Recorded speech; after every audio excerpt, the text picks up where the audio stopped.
Hello. Thank you for coming this morning. And my name's Kyle McKenzie. I teach painting in the art department. I occasionally teach art appreciation as well. But it's a joy to welcome Caitlin Overton today. Caitlin is the manager of educational programming at a place called The Warehouse in Dallas. And it's a fantastic collection, and she'll tell you a little bit about it. But Caitlin has degrees in art history from the University of Texas at Austin, as well as a master's in art history from the Southern Methodist University. And she's been a McDermott curatorial intern at the Dallas Museum of Art as well. So please welcome Caitlin with me.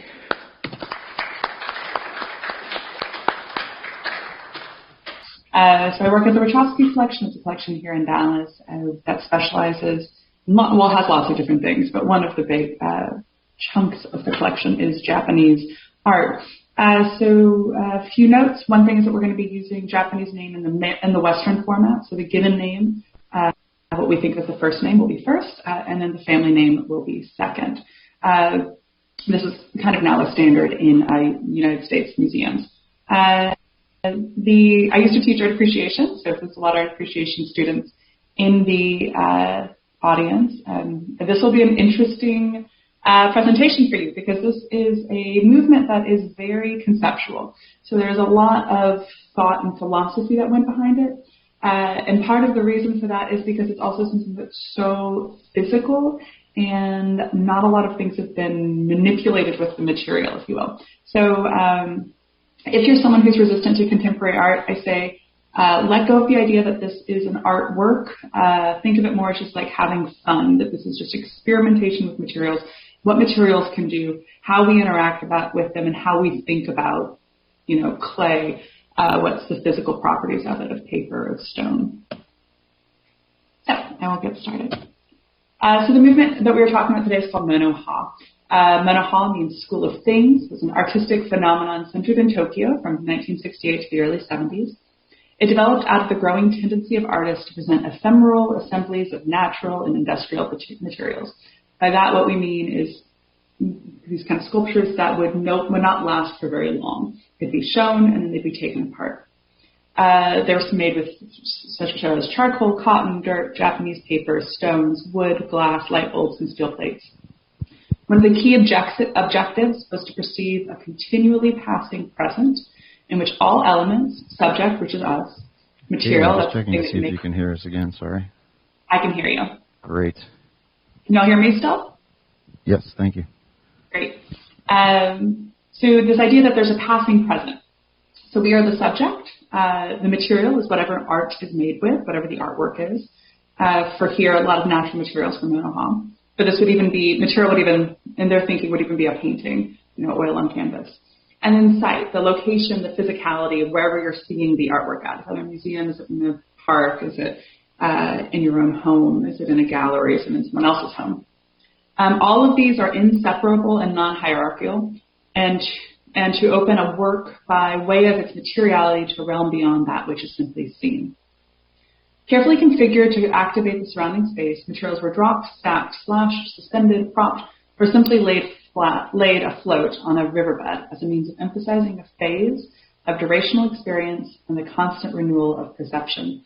So again, the kind of parsing through what that means is when you look at an artwork is not this entity that's going to last forever. It's not going to be the exact same shape that it is at the moment you're seeing it. And you are not going to be the same thing forever. And the location is different. If you're someone who's been to a museum, when you see something in person, how that feels different than seeing it in a book versus seeing it on a projector screen.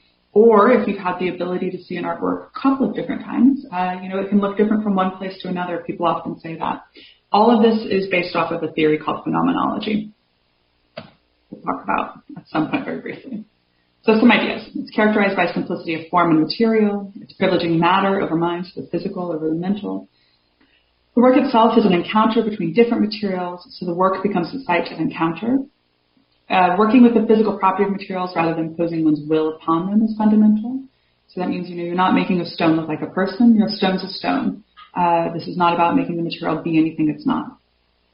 We recognize the existence of a world exterior to man's will. So this is not about an artwork that's just supposed to be intellectualized and kind of staying in our brain. It's something that we're supposed to be experiencing in the moment as a physical form that's on equal plane with other physical forms. By giving emphasis to our experience of the world over our consciousness about it, the body is implicated. So we are a body, right? We're not a brain, we're a body. Not just a brain, we're a body. There's a concern to reveal properties of the material, often through juxtaposition. So stone is heavy, rough, right? Glass is breakable, see-through. Fabric can move, pull, support different weights. And the work is the site of an encounter relationship phase. Many of Mono works actually were destroyed immediately after making them. So you'll see some dates have these splash marks. That's when they were recreated by the artists. The movement really started with this work by Nobuo Sekine. So Sekine, this is a quote from him, "The universe exists in a constant state of being, neither losing nor gaining matter. Therefore, one cannot really create. One can only expose what is there. The most one can do is to remove the dust which is laid upon the surface of a thing and expose the world beneath." Sekine was interested in this mathematical theory called topology. Topology is about really thinking of an object not as something that is a solid, impermeable thing, but something that can be shifted, pulled, stretched. Time is an element in topology. Nothing is really fully solid in topology. It can, be moved and shifted. And so his early work, which looks a little bit like op art, if anyone's familiar with that, or something with optical illusion, is about how to really push that idea. So from the front, this work, which you can see the front of it on the left, it looks very flat. And then there's this twist that happens with it that he even emphasizes by coloring, painting the edges and coloring that gradation. So it looks like the yellow turns to green and the green turns back to yellow. But as you look to the side of it, it's very, very large. I mean, it's sticking off the wall several feet. So you have this idea of, space being something that is shifting, kind of changing around us. He takes this idea and pushes it further by thinking of the earth itself in that same way. But the earth itself can be pushed and changed and something would pop up. So he makes this work called Phase Mother Earth. It's a cylinder that is up off the ground, and that is made from dirt that is cylinder from inside the ground. So he dug a hole, created this column with it. And he wanted to think about this not just as a cookie cutter that's in place, but really as if you were to press down into the earth, because nothing can change and move matter, the earth would pop up equally. And so that's kind of how he looked at this work. He made this when he was young, so he is pretty close to being out of college at this time. Here's some photos of him and his friends in the process of making it, starting to unpack it. So they dug this, almost 10-meter hole, then used that soil to fill it into this wooden frame. They are pulling the frame apart. You can see the hole just a little bit behind them. And then he describes that moment when they take the mold off. Faced with this solid block of raw earth, the power of this object of reality rendered everybody speechless. And we stood there, rooted to the spot. I just wondered at the power of the convex and concave earth, the sheer physicality of it. I could feel the passing of time's quiet emptiness. That was the birth of Mono Hall. And you can see the shadow. He describes even looking down and seeing the shadow of him looking down into it in his photographs, and this idea of us being able to build and go inside Earth, and Earth then being something that can tower over us as well. And even the element of time that happens, right, as you take, look at down through the Earth. This is a work we actually own a version of this piece, so it is, we have the molds for it, we build it. One of the things Sekine really liked about this work is that it is not, again, this idea that matter can't be created or destroyed. So the artwork actually, when it's done, it just fills back into the hole. So the artwork itself isn't this permanent thing. It's not, a marble sculpture or the Mona Lisa that stays in a museum. It'll be dirt again. And so we have the molds for this, and we have the right to create this work. And so this is actually at the Wachowski's home in Dallas here. Their home is built by Richard Meyer, a famous architect. So that's the very modern home there on the left. Monoha really began not just by this first artwork, Face Mother Earth, but really by this theorist, Ufan, a philosopher and art critic, writing about this work. He wrote about it in a way that was different than anyone else, and Sekine was really attracted to this and thought if we're going to keep making work, he needs to be part of this. He needs to give us that theoretical grounding so that we can, me and my friends basically, can have a way of really giving ourselves backing. So here is this essay, this really gorgeous essay that Ufan wrote. A note on Ufan's name. He is Korean, and so his last name is Lee. His first name is Ufan. So here's his quote. Rhetorically speaking, not only the act with the earth that caused the earth to earth and Sekine to Sekine, but the act with oil clay also has a similar causal element that literally opens itself in the mutual restriction. This act causes oil clay to oil clay, space to space, Sekine to Sekine, oil clay to space to oil clay, Sekine to oil clay to Sekine, space to Sekine, Sekine to space. The event thus unfolding is nothing but a phenomenal scene of the world worlding, not a landscape, but a perceptual in the world event. All right, let me give some description of what he means by that. There's two things. So the blank to blank, oil clay to oil clay. He did a work with oil clay, or space to space. What he's meaning by there is, for this work, it'd be earth to earth. The earth is being presented not as anything but earth. So it is being the most earthiness. It is earthing. The two also acts as a connection. So the earth is connected to the earth, but Sekine is connected to the earth because he worked with it. Space is connected to the earth because the earth is taking up space. The Sekine is connected to space because he's in the space. And Sekine is being the most Sekine by being in the act, physically making the work. Space is being the most space by having to be engaged with this. The idea that the interaction is making all of us heightenedly aware of who we are, where we are, what we're physically connected with in the space that we're in. A way I can think of this that we've all kind of experienced is the smell of rain when it starts to rain. That, you can feel the rain on your skin, you can smell it, you feel, you're very aware of where you are, the location, the material that's hitting you, the water, the smell and the experience of being hit with water. That's a very being in the moment, right? Or if you're playing with dirt as a child, right? Being and smelling and kind of fully being immersed in the material. One of my favorite works is Sekine. So again, kind of making people aware of what the material actually is doing. This is a cloth, so it's cloth that is stretched onto a stretcher and has another stone buried inside of it that is then tied and is supporting the weight of the second stone. So we have the stone here, the rope, and then another stone here. So you're having the painting physically support rock, and two rocks actually. And so you have the connection so that you can get awareness of the roughness of the rope. You get an awareness of the strength of canvas. Canvas that we work on is actually a pretty strong material. And then the weight of the rock. All of the material qualities of all of these are really engaged.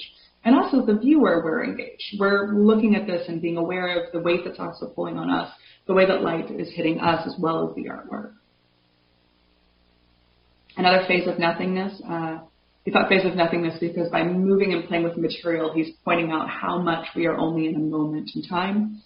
Is these massive boulders that would be supported by these stainless steel columns. They look like they're somewhat floating, but you're more aware of the quality of stainless steel, that it can be polished, that it has this man-made element, and then also the weight of stone and gravity that's pulling at all of us.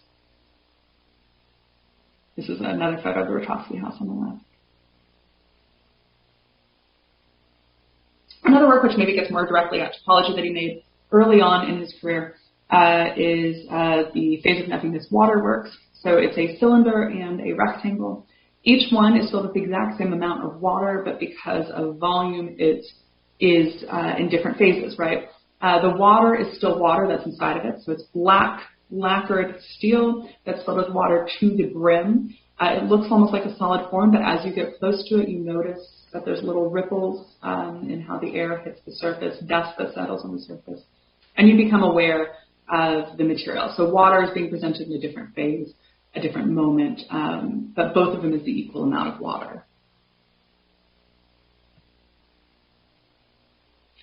So I already mentioned him briefly, but Ufan is really the theorist and the other really lead figure of Monoha, though it is a movement that has about 10 or 15 people tied to it. He's Korean, but he moves to Japan and is really most often felt as a Japanese artist. So I said Lee is his family name. He was very much inspired by philosophy and theory, and brings that into his art criticism and then also in his making of work. Here is another description of how to think of Monoha. The highest level of expression is not to create something from nothing, but rather to nudge something which already exists so that the world shows up more vividly. If we're thinking of the history of art, there's not really much reason in 2,000 years to keep making art that looks just like a person. It's already been done, right? There's a lot of hyper-real art has already been done. And so at this time, we're in the 60s, what does it mean to be an artist? What does it mean to make? And for Monoha, the best thing that you can do is make people more aware of their body and more aware of the world around them.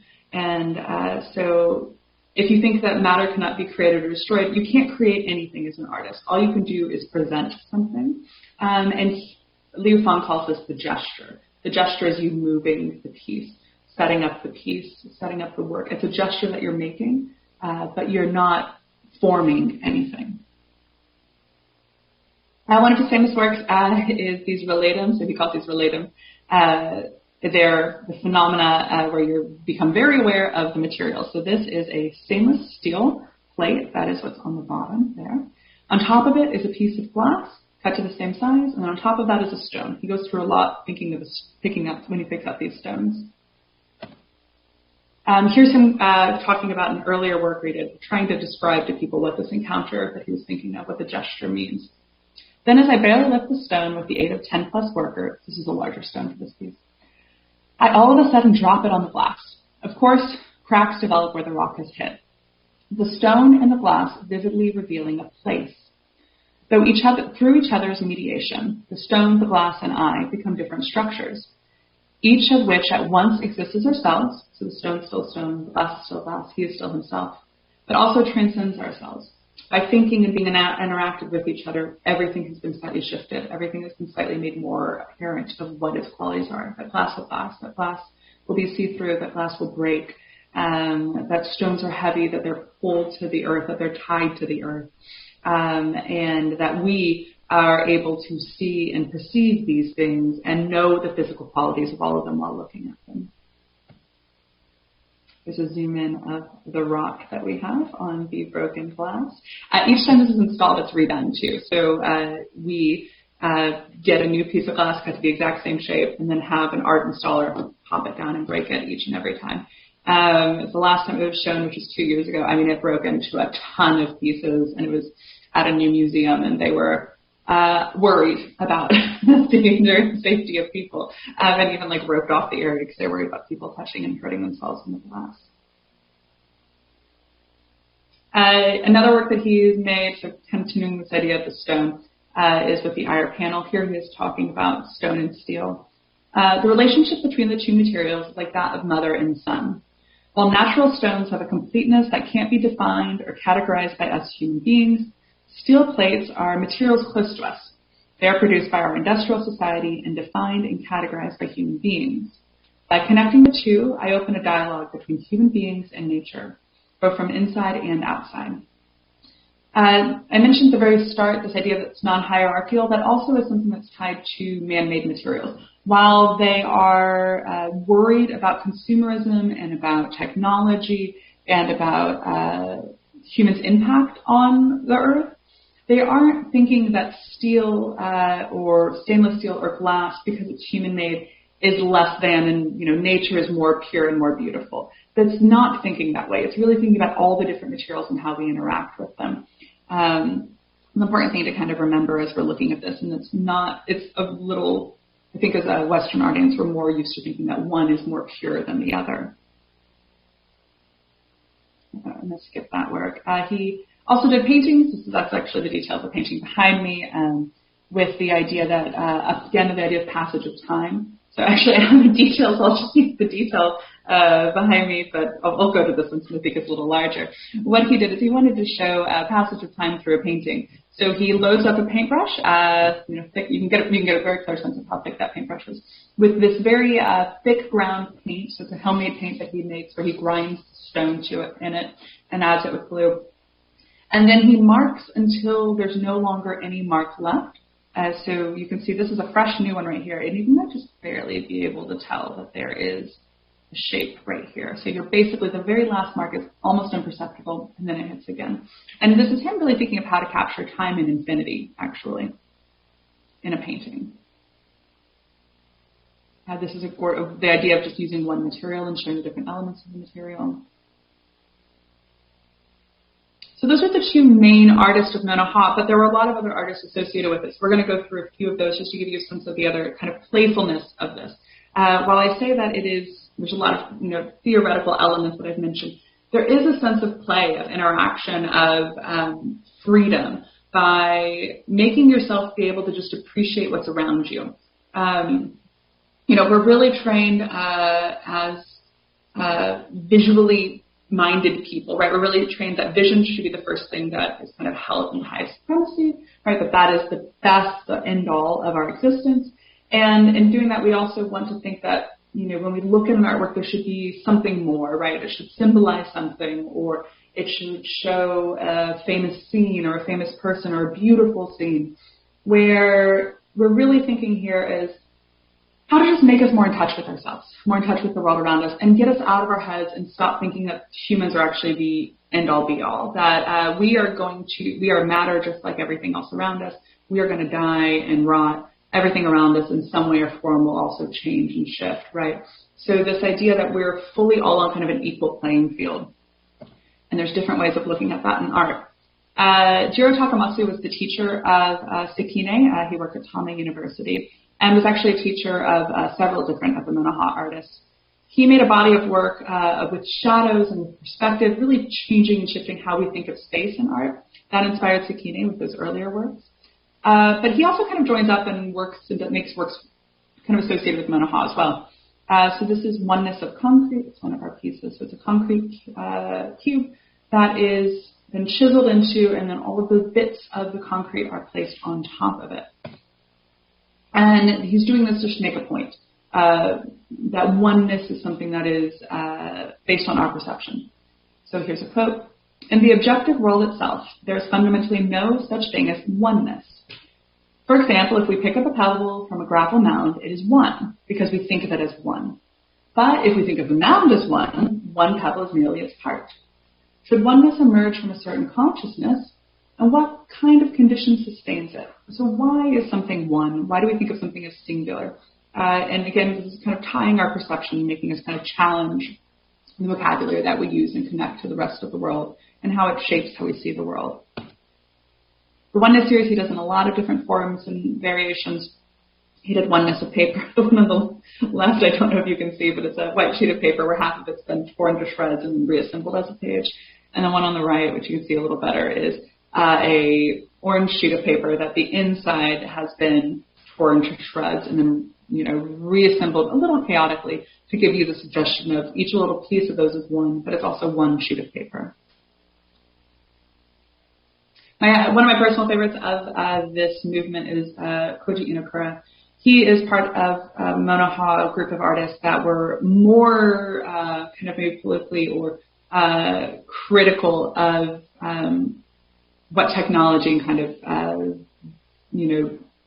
the world and kind of what was happening around it. So there's a lot of oil in his work and kind of waste materials in his work.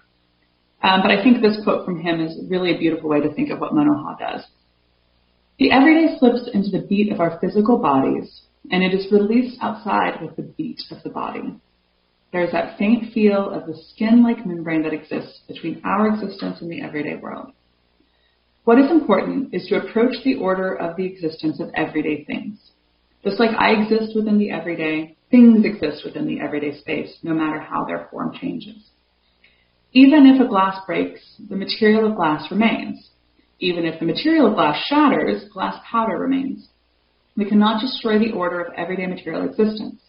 Let me repeat. repeat, the relationship between the thing and us is only a parallel situation.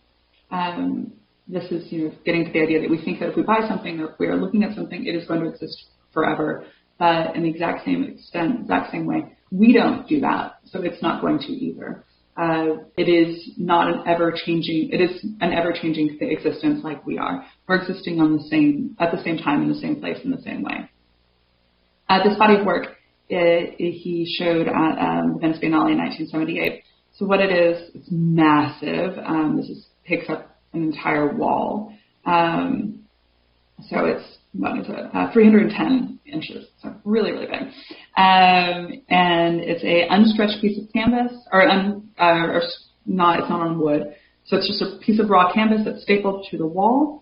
And then what he did pre-stapling it is he soaked these boards, which is store-bought wood, in waste oil, so industrial oil, oil that's been used in machinery. And lets the oil soak in all the material and then places the wood onto the fabric, which then, sorry, I forgot to turn my phone off. Turning that down now. It places it onto the canvas, and the canvas draws that oil out, and so you have this kind of shadow of the material. In this way, we have the wood really acting almost like the brush, right, that's picking up the paint and applying it to the canvas. But it's man-altered natural material that's picking up this very man-made dirty material.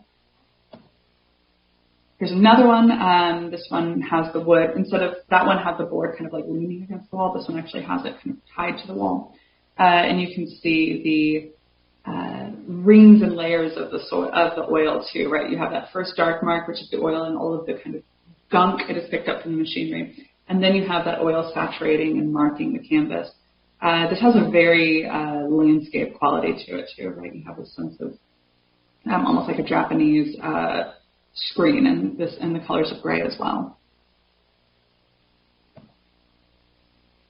Enokura, this idea of that skin of the world of existence between us, the idea of us and then the world in the everyday, is something he would play with and kind of show in different elements of having something being the surface of something being pointed out. And so for this one, it's quality of wetness. So he wets different areas and then photographs them. So you see, the water's going to evaporate. You know it's going to change, but you get a sense of where the wetness was. Also, another element is building a wall. We think of walls as just this architecture around us. What happens when you build a wall around a wall?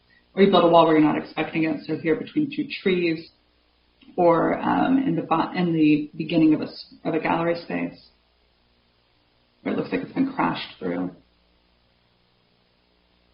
So the work at the very top, on the very first screen that I showed, is this work, Soft Concrete by Kishio Suga. Suga makes these really gorgeous, very simple pieces where the material is, maybe a few things are done to it. He makes these really, I'll show in a second. But it's really about how they're interacting with each other.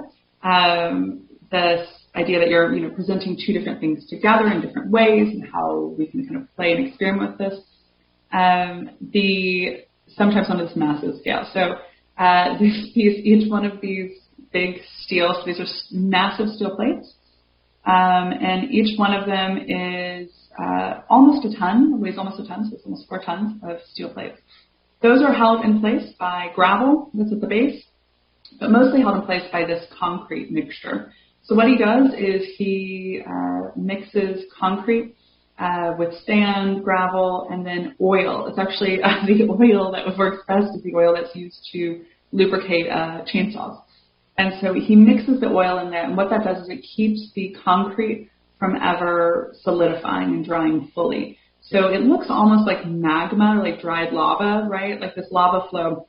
And it'll develop this like shell surface, this kind of skin onto it. That'll then, after enough pressure of the weight of it slowly moving, will pop, and then you'll get another flow. You can see on the bottom of this image, and I'll get a detail of it here in a second, the oil still oozing out from underneath the surface of the work.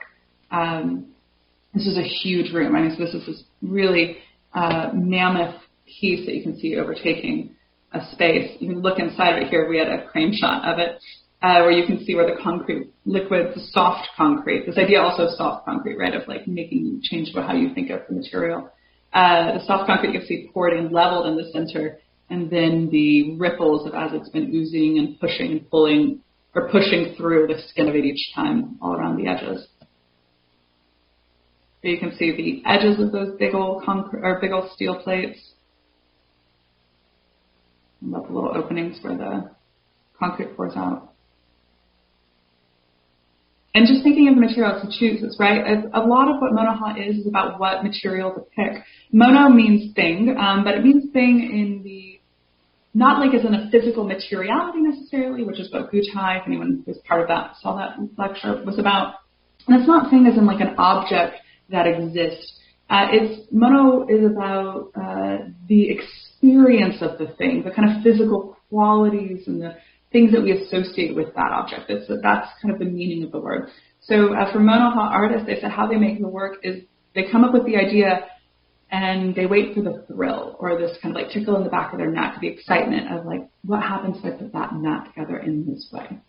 And for this, you can see, he chose to do steel. We have two kind of man-made materials with this work, steel and then concrete and oil, the three really.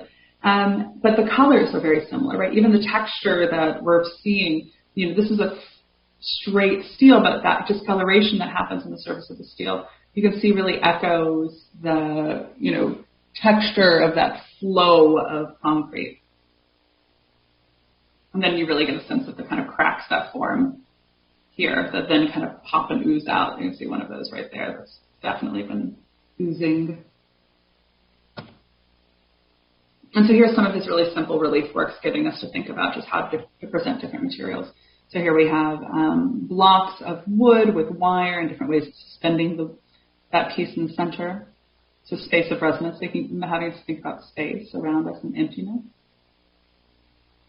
This one, which is divided air, which is just these little two puffs of air that are, encased in plastic, being presented on this orange board.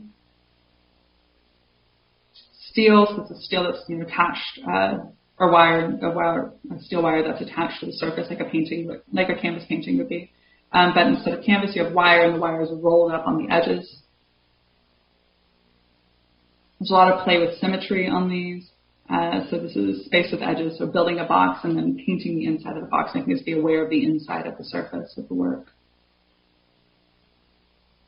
These, which he's driven in these little wood placards into the center of each one of these. So we have a sense of the wood splitting. The wood naturally splits on its own. Multiple components and knots, so you have different elements of wood that are all held together with the wire. So thinking about just that moment, that encounter of the two materials together. And the kind of imperfections that happen with these, but that line that connects them all. Again, the rough cuts of wood here, where the chunk of wood that was removed here is then actually placed onto the surface. And then that gets us to Koshimitsu. So I think this is the second last artist. This one is, I've actually not seen this one in person because we haven't redone it since, but it is a stone in a paper bag. It's a massive stone, it's several tons, that is placed inside of paper bag to make us think of what a paper bag is and what a stone is. What are the different qualities of those things? Why was this not work? What doesn't make sense about this? Kishio Suga, the artist we just saw here, is talking about Koshimitsu's work. Although paper and stones are understood and exist as individual things, we are surprised when a stone is in a paper bag because we aren't used to looking at such a situation. People are so conditioned by their preconceptions about situations that they're unaccustomed to having an immediate reaction. And that also gets to the heart of monoha, right? That by showing these materials in different situations in unexpected ways, we become more aware. We have a different reaction to the material. That's like, oh, that's heavy, or oh, that's rough, or oh, that's natural, or oh, that looks like it's rotting or burning or changing. And there's a little like question, a little of the unfamiliarity as it kind of pushes us and challenges us. Some details of that stone in the paper bag. And then the last one I'll show is Katsuo Yoshida. He was actually one of the artists. Both Kishio Suga, or the last one, Kosumitsu and Yoshida were two of the people that were shown that helped with that first phase, Mother Earth work, the earth work. They were pulling the frame off of that column of earth. I mean, here's one of his works. He did several of these. You have these really large pieces of wood.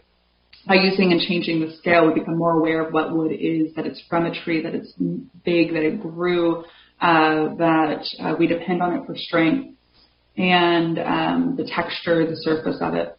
And we have rope here that's tied to it, but then is held by the stone. So you're questioning kind of who's holding up what here, what their connection is, and then the rope literally connecting them and making them one. And so that is it for the presentation. So there's a lot of weird work. If you have questions, please put them into either the Q&A, or I think you can put them in the chat if you'd like to. I have that open as well. Any questions from anyone in the audience? I can't see y'all, but I think I can hear you. We're still with you. I don't know if you can't see us still. Sorry. Okay. Can't see you, but I can hear you. That's okay, fine. Good. Does anyone have any questions for Caitlin? I have one. On Wednesday with Gatai, you talked about how a lot of their experimentation was related to political and historical events from earlier in the century. Is there any influence of that in Monoha that you can point to? No, not really. There y'all are. I can see y'all now. The Monoha art structure were really directly talked about this. 1968, for those of you, many of us are too young to know that date. But if you've studied it, 1968 is kind of this joke of like when the world just fell apart again. We have, that's Vietnam, a lot of the Vietnam protests in the United States happen at that point. In France, student revolution basically closes down the city. That same type of just like revolutionary spirit from young people happened in Japan as well.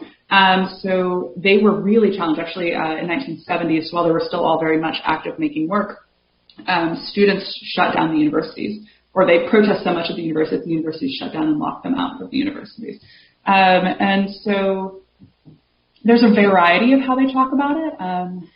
Some of them, say that look, everything is political. Oh, I think I just might have lost you. We can still hear you. Okay, you can still hear. Okay, my image is frozen on my end. Okay. My computer's dying a little bit, but I think you might be able to still see me or hear me. Some of them really felt like every act of art making is political, so it's ridiculous to say it's not political. And then others were, aware that the government, that Japanese government, was using them as a way of promoting Japan worldwide. And we're like, look, that's what it is. I'm here about making people be more aware of their physical bodies. If that's something that inspires people to be more political or change how they see the world, that's great. Artists like Enokura, who's the artist who did these works and the works with waste oil, he and the kind of group of his were much more critical of the shifting and changing of the world, and also this building, by this point we're in the 70s, this really overtaking of kind of the American central capitalist consumerism. Everything should be purchased. We should buy lots of things. We should make lots of things. We should change the world around us. We should build, at this point Japan becomes this huge economic force because of massive amounts of technology. And so we should fully change everything about our existence to be that height of, technology, of having the screens, of having neon lights and all these elements. So Enokura is on one end, and we have people like Kishio Suga and Ufan who are a little more on it's artist philosophy. It's one thing or another. It was it's not the same type of direction that we have for other, that same type of we need to remake society that we have in Gutai. Right. Thank you. Does anyone else have any questions? I can also just answer questions about how the weird work was made, if anyone's interested in the new.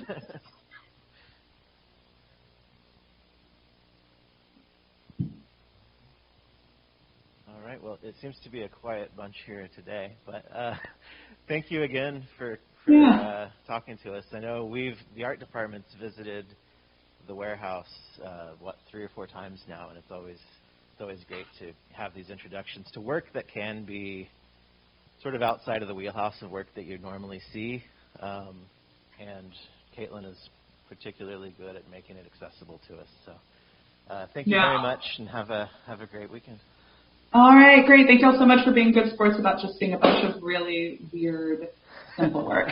And I mentioned at the top, some of y'all might have missed, that it is okay to not like and be kind of peeved or shifted about this work. I mentioned that actually the wife of the owner is not super fond of this work, and this work in particular is the one, the stone broken on glass. She's just like, nope, not art.